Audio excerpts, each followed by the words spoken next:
Hi, my name is Rory McLane, and I'm an intern here at the Vermont Historical Society here this summer, and I'm here to tell you guys a little bit about sputum flasks. A sputum flask is traditionally glass or metal, but these ones are cardboard, and they were used in the late 1800s and early 1900s for people to cough their sputum, which is a mixture of saliva and mucus, into these containers, which would then be burned. In the late 1800s and early 1900s, tuberculosis was a global disease that killed tens of millions of individuals, and that's what sputum flasks were traditionally used for until 1918, when there was a global flu pandemic. And then they used these specific sputum flasks were distributed to workers by doctors in the granite industry in Barrie. Silicosis occurred as a result of exposure to granite dust, and that would result in people working in the granite industry becoming more susceptible to these diseases such as the 1918 influenza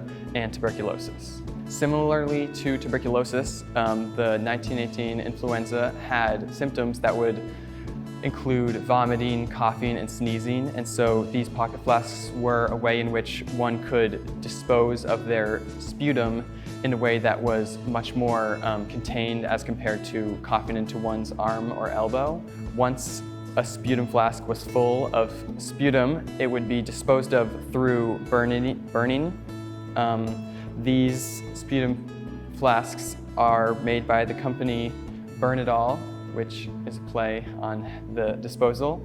This sputum flask is made of cardboard, and it has a wax coating, and when you would receive it in this flat, unfolded state, and you would then, it would result in this. The wax served both as a way to make the sputum flask waterproof as well as make it more flammable when they were disposing of it after use.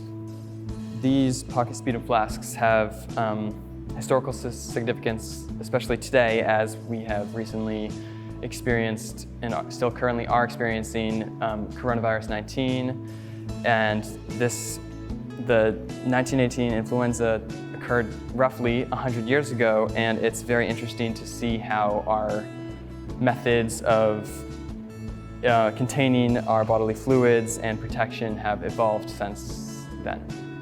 Thanks for joining us today. Make sure you're following the Vermont Historical Society on our website and on social media.